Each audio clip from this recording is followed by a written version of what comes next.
시청자 여러분 안녕하십니까.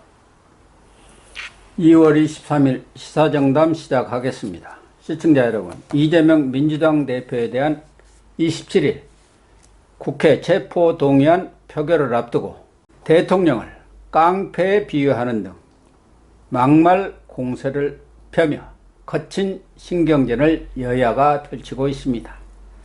민주당 일각에서는 체포동의안 부결 이후 이 대표가 정치적 결단을 할 것이란 소문도 나돌고 있습니다.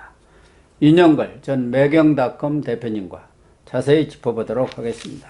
안녕하세요. 네, 안녕하세요. 윤 대표님. 네. 어제 민주당 최고위원회가 열렸는데 네. 아마 이재명 대표도 27일 체포동의안 표결을 앞두고 신경이 아주 곤두선 모양입니다. 네. 얼굴 보면 뭐 거의 잠을 못 자는 얼굴이잖아요. 그러겠죠. 네. 불안에 떨어서 예. 거의 사형 집행전에 그런 얼굴. 예. 굉장히 불안해하는 얼굴이죠. 예. 그러니까 뭐 좀 쓴소리하는 이 가결 쪽에 표를 던질 만한 의원들을 1대1로 만나서 공천도 약속하고 여러 가지를 했지만 사람의 속마음을 어떻게 합니까? 그렇죠. 10길 물속을 알아도 한 길 사람 마음을 모르는 거 아니겠습니까? 네. 그런 이재명 대표 입장에서는 밤에 잠이 오겠습니까? 발을 뻗고 잘 수가 없죠. 불안한 거죠. 네. 뭐 체포 동의안이 부결이 된다고 해도 이 이탈표가 뭐 한 7표 이상 나온다. 뭐 그러면 또 이게 또 전조가 되거든요. 네. 이 체포 동의안이 이번 한 번으로 끝나는 게 아니잖아요. 네, 그렇죠. 워낙 지은재가 많으니까 또 나오고 또 나오고 또 나오고 그때마다 방탄하겠어요? 그러니까 불안한 심리가 큰 거죠. 무조건 노웅래보다는 부결표가 많이 나와야 할까니까 노웅래보다 더 떨어져 버리면 큰일이고 네. 부결표가 뭐 저는 그렇게 많지는 않으리라고 봅니다만은 만약 두 자릿수가 나왔다 하면 이재명으로서는 아주 나가라는 얘기죠. 나가라는 네, 얘기죠. 나가라는 네. 얘기거든요. 그러니까 뭐 이재명이가 지금 뭐 온갖 수단을 다 하잖아요. 국회의원들한테 친전 편지도 쓰고 텔레그램 방에 또 뭐 읍소도 하고 또 1대1로 면담도 하고 다 뭐 비이재명 뭐 친 이재명 할 것 없이 다 불러서 면담하고 또 장외 집회도 또 하고 예. 또 고문단도 또 어제 불러서 또 한 말씀 좀 덕담도 해주십시오. 또 고문단까지 불렀죠. 거기다가 또 이제 어제 최고위원회에서 윤 대통령에 대한 말폭탄 그 아주 더러운 말을 했죠. 예. 아무래도 이렇게 불안하면 마음의 평정심을 잃지 않습니까? 그렇죠. 우리 또 흥분하다 보면 네. 그냥 말이 마구 나오게 되어 있고 경우에 따라서는 속마음이 나오는 거거든요. 그렇죠. 그러니까 어제 그 최고위원회에서 윤 대통령에 대해 한 얘기, 본인으로서는 과거 윤 대통령이 했던 얘기를 네. 좀 패러디 했달까, 표절을 해갖고 한 것 같지만 좀 심한 거 아닌가. 그렇죠. 저질이죠. 그러니까 말을 보면은 그 사람이 어떤 사람인가 알 수 있잖아요. 그러니까 뭐 말을 뭐 수사권 갖고 보복하면 깡패지 검사겠습니까? 국가 권력 가지고 장난하면 깡패지 대통령이겠습니까? 이런 식으로 말하는 거는 너무 좀 심한 말이죠. 그 사람의 수준을 알 수 있는 아주 저질 발언이라고 볼 수 있죠. 그 말은 이제 패러디한 건데 2016년에 윤 대통령이 국정농단 수사팀장으로 복귀하면서 수사권으로 보복하면 그게 깡패지 검사입니까? 나는 그 보복이나 이런 거 절대 안 하고 수사에 최선을 다하겠다. 그런 뜻으로 한 말 갖고 저렇게 틀어가지고 저런 말 한 거 보면은 이재명의 그 지적인 수준이나 도덕성 이게 옛날 형수한테 했던 그 욕설 뭐 그런 연장이거든요. 그러니까 큰 욕하고 저런 저질스러운 거 그리고 또 우리 독립투사들도 보면 안중근 의사나 윤봉길 의사 같은 사람은 사형 집행 전날도 당당하잖아요. 당당하죠. 의연하죠. 예, 위국 헌신. 내 나라를 바쳤다는 거죠. 예? 견리 사의 이익을 봤으면은 대의를 생각한다. 뭐 이런 그 당당했는데 이재명은 당당하지가 않잖아요. 네. 자기 개인 호주머니 챙기고 뒷돈으로 해서 대통령 나가려고 온갖 꼼수 다 쓴 게 지금 하나하나 드러나니까 저 흉악범들이 사형당하기 전에 왜 욕설 막 하고 죽잖아요. 그런 말을 하죠. 그런 꼴이죠. 그러니까 도덕성도 없고 사명감도 없고 우리나라 역대 사상 최저질 정치인 아닌가 이런 생각이 좀 들었습니다. 저는 깡패고 논 사람이 누군데 또 깡패라고 하는지 모르겠는데 네. 어쨌든 거기에 또 폭력배가 폭행을 저지르면서 왜 방어하느냐, 가만히 맞으라 이렇게 하는 것은 깡패 같은 인식이다 이렇게 네. 얘기를 했는데 아마 본인으로서는 이 불체포 특권 자꾸 말이 많으니까 검찰 폭력에 맞서서 정당방위를 한 것이다 뭐 이렇게 설명을 하려고 방어 논리를 펴려고 이렇게 한 것 같죠. 근데 말이 안 되는 거죠. 그러니까 불체포 특권을 제가 염치가 이재명이 없는 게 지난 대통령 선거 공약으로 내놨어요. 예. 불체포 특권 이런 거 없애버려야 된다. 나는 절대 이런 거 안 한다고 약속했는데 지금 불체포 특권이 이재명 설명은 불체포 특권은 검찰 폭력에 맞서는 정당한 방어권이라 해야 된다는 거예요. 아니 그렇게 대선 때는 네. 자기는 하도 탈탈 털어갖고 털 일이 이제 더 없으니까 네.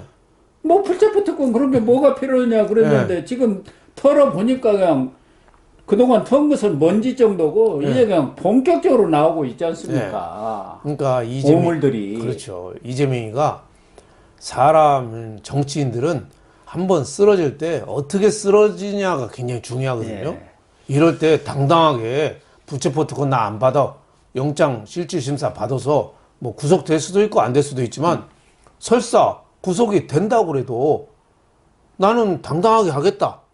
그러면 또 저는 기회가 있다고 봐요. 네. 예, 근데 이게 죽는 모습이 이렇게 비겁하고 초라하고 이렇게 치사해서 이게 정치적인 재기 기회가 있겠습니까? 그러니까요. 예, 그러니까 정말 치사한 정치인 아닌가? 그 유인태라고 왜 국회 사무총장 하던 네. 그 양반도 그랬잖아요. 야, 이거 치사하다고. 예? 감옥 가는 걸 그렇게 두려워해가지고 무슨 정치하냐고. 감옥을 가야 돼요. 예. 예, 우리나라 재벌들도요.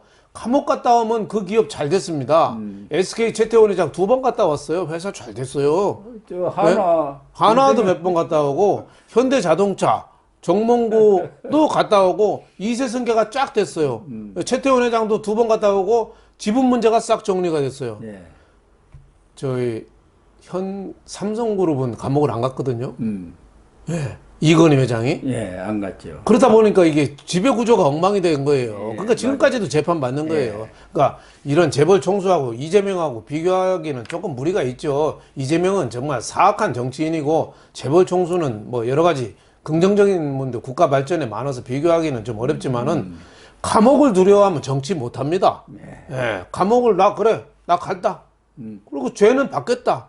그러면 또 기회가 국민들이 볼 때는 또 기회를 한번 주거든요. 그렇죠. 세상이요.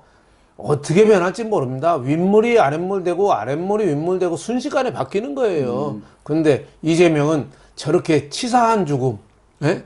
도망가다가 뒤에서 칼 맞는 저런 모습. 제 국민들이 볼 때 저게 아이고 자기 혼자만 죽으면 괜찮은데 지금 제일 문제가 민주당까지 같이 침몰하는 그게 거죠. 물귀신 작전 그렇죠. 아닙니까? 같이 죽자. 같이 그러려면 나를 살려라. 그거 그렇죠. 아닙니까? 그러니까 방탄복 자꾸 껴입어도 불안한 거예요. 자꾸 껴입어도.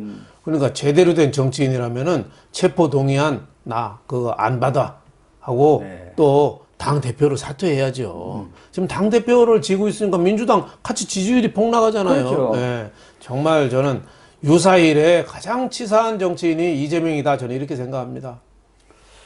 그래서 조홍천 의원 같은 경우도 방금 말씀하신 대로 뭐 부결이 되겠지만 네. 그 이후가 문제 아니냐. 부결 이후 어떤 행동을 할 것이냐. 부결됐으니까 끝 하고 말 것이냐. 그리고 총선은 이제 다가온다. 네. 4월이면 1년 남은 거 아닙니까? 내년 4월이니까. 그런데 지금 그걸로 끝나는 게 아니잖아요. 지금 선거법 재판이 이제 그렇죠. 본격적으로 3월부터는 시작이 되고. 네. 그 다음에 또 이번에 부결되더라도 기소가 되면은 그 재판이 4월부터 시작이 그렇죠. 되고. 그러면 2차 또 들어갈 거 아닙니까? 그렇죠. 한쪽에서는 재판이 되고 한쪽에서는 또 또 체포동에 또 들어가. 체포동의안 또 백현동이라든지 뭐 저 호텔도 정자동 호텔도 정자동 있고 호텔. 뭐 여러 개가 있으니까. 대북 송금도 있고 줄줄이 사탕이에요. 제가 엊그저께 정자동 한번 새로 진 건물 최고 꼭대기 제일 높은 데 한번 가봤거든요. 아, 그래요? 예. 거기서 보니까 다 이재명이가 해먹은 데가 거기 몰려 있더라고요. 아, 그래요? 예. 정자동에 그 새로 진 호텔. 예. 힐튼. 예. 누구한테 특혜줘가지고 곧 오픈을 앞두고 있더라고요. 그 예. 황성택이라고 황모 씨라고 나오는 사람. 예. 그 정진상의 친구가 예. 다 이렇게 해가지고 해먹은 거 예. 아닙니까? 호텔 의리의리하게 줬더라고요. 그 고속도로 옆에 그 파크뷰 있고 왜 아, 그렇죠. 그 일대에 아, 다 그 있어요. 일대입니까? 예. 아. 거기에 의리의리한 호텔을 줘놨고 또 그 옆에는 성남 FC 그 연습장 어. 그 큰 게 있더라고요. 예. 예. 그 옆에 또 사옥들이 있고 또 길 건너서는 백현동 남서울 CC 올라가는데 그 옛날에 식품개발원인가 뭐 연구소 같은 거 있었는데 예. 가보니까 정말 욕 나오더라고요. 거기 아파트가 될 수가 없는 자리입니다. 어. 그 산 밑에다가 옹벽을 싸가지고 억지로 져놨어요. 예. 그걸 왜 용도 변경을 뭐 5단계인가 올려가지고 해줬잖아요. 예, 예. 그 동네 타운이 다 이재명이가 해먹은 타운이에요, 거기가. 그것도 산 넘어선 또 대장동이고. 그가 이재명 타운이네. 이재명 타운이에요. 그러니까 이 판교 신도시 들어오면서 옛날에는 뭐 공터고 뭐 좀 이랬잖아요. 네, 그렇죠. 그런데 그거를 그렇죠. 누구든지 거기 그 숟가락만 얹으면은 특혜를 받는 거니까 이재명이가 이 땅을 내가 대권 가는데 잘 좀 이용해야겠다. 잔머리를 굴려서 너무 굴린 거죠. 그러다 보니까 대장동도 나오고 그런 거죠. 다른 데 시장 같으면은 이 정도 해먹을 만한 부지가 사실 잘 안 나오는 거죠. 네. 서울하고 가깝고 강남권하고 붙어 있고 네. 뭐 판교에 뭐든지 하면 다들 값어치가 엄청나게 올라갔으니까. 그렇죠. 예. 판교 그 새로 진 어디 사옥에 꼭대기 한 50몇 층인가 올라가서 보니까 자, 이재명 많이 해먹었구나 이런 생각이 좀 들었습니다. 어쨌든 많이 해먹어갖고 배가 너무 부른 것 같으니까 이번에는 어쩔 수 없다. 부결이 시킬 수밖에 없지 않느냐 뭐 이런데 조홍천 의원이 얘기한 대로 네. 부결되더라도 총선을 위한 어떤 큰 계획을 내놓아야 할 것 아니냐. 그렇죠.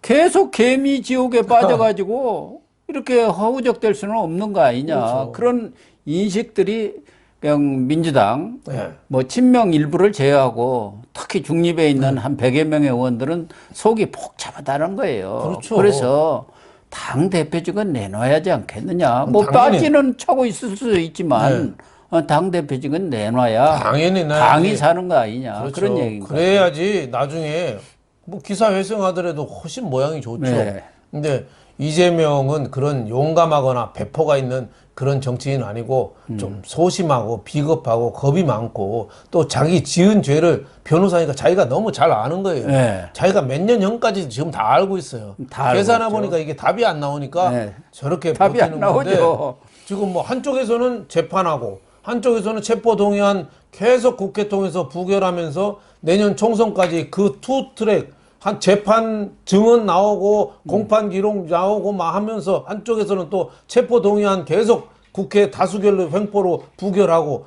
국민들이 이걸 납득할 수 있겠습니까? 그러니까. 예.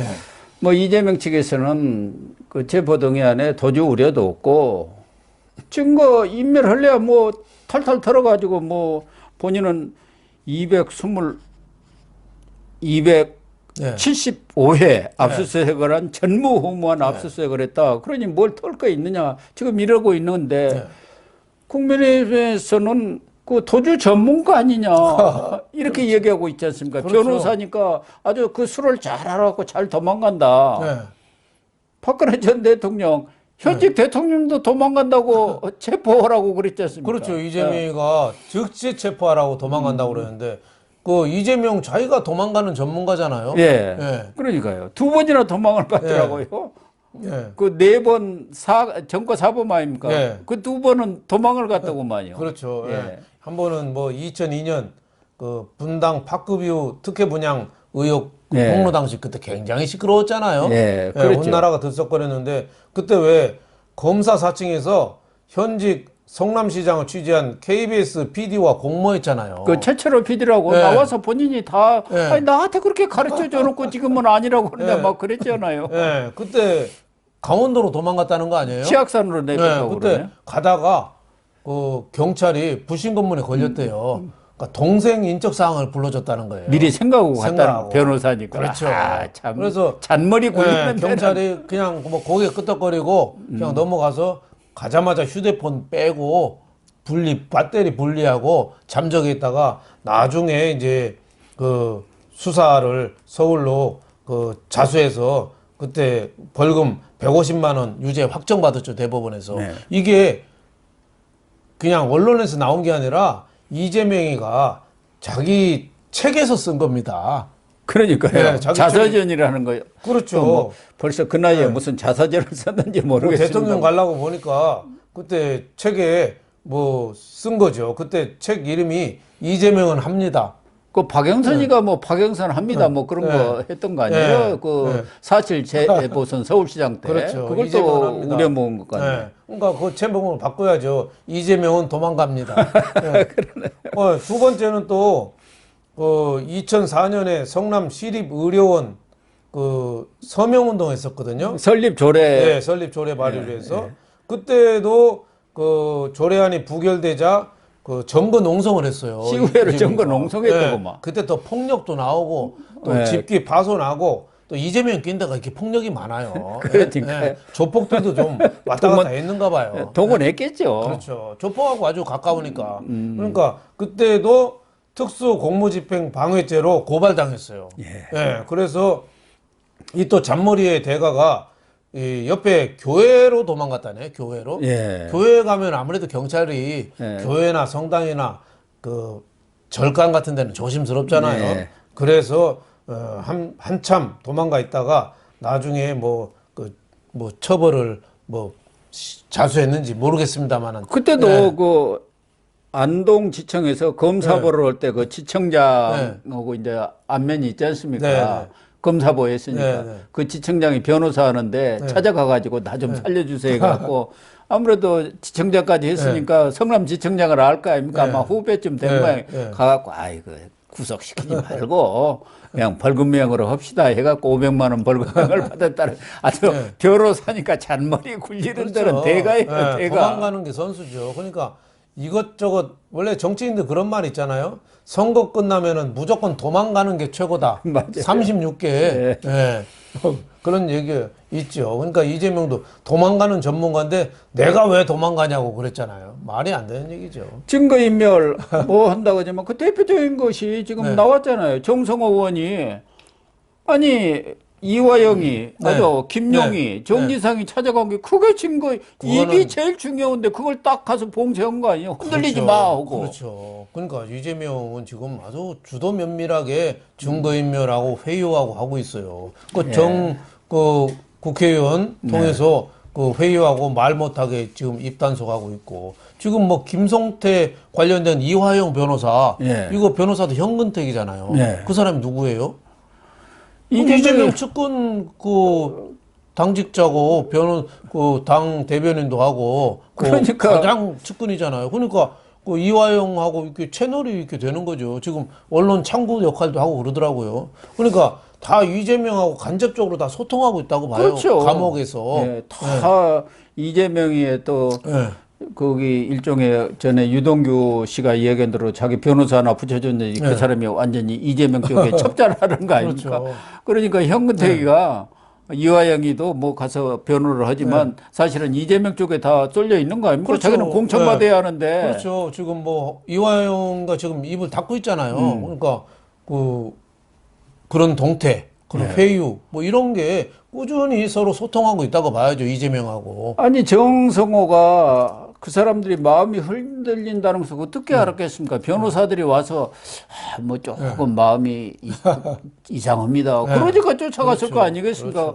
그러니까 지금 현근택이도 똑같은 일을 하고 있고 현근택이는 벌써 저 분당에 성남에 그 윤영찬 지역 있잖아요. 이낙연의 아주 꼭 핵심 거기에 가서 측근 그 지역에 지금 자객공천 준비하고 있죠. 그러니까 이재명한테 미주알 고주알 있는 얘기 없는 얘기 다 얘기를 할 거 아닙니까? 그렇죠. 이화영이가 입 열어버리면 큰일 나잖아요. 그리고 대북 송금 쌍방울 관련해서 김성태는 다 입을 열었거든요.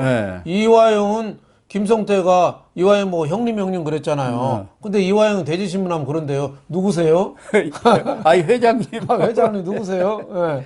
그런데 그걸 만약에 이화영도 부르기 시작한다. 그럼 이재명 바로 끝나는 거죠. 그렇죠. 특히 대북송금은 지금 이재명에 대한 그 북한에 보낸 게 바로 뇌물죄가 아니라 이건 제3자 뇌물로 딱 걸리는 겁니다. 예. 예. 이재명 대선 나가고 정치적인 도움으로 해서 북한의 스마트팜 사업이나 돈을 지원했다. 대북선거 외환관리법도 위반이지만 제3자 뇌물 이건 꼼짝달싹 못하게 걸리는 겁니다. 예. 그냥 대장동 이런 거는 뭐 배임 뭐 이런 거라 배임은 좀 복잡하거든요. 네, 설명하기가. 복잡하죠. 근데 이거는 제3자 뇌물로 대북선거면 그냥 딱 걸리는 거예요. 네. 아무튼 이재명 입장에서는 여러 가지로 불안하다 보니까 대통령한테까지도 깡패 비유를 하는 이런 뭐랄까 조금 도를 넘는 그렇죠. 언행을 하고 있는 것 같습니다.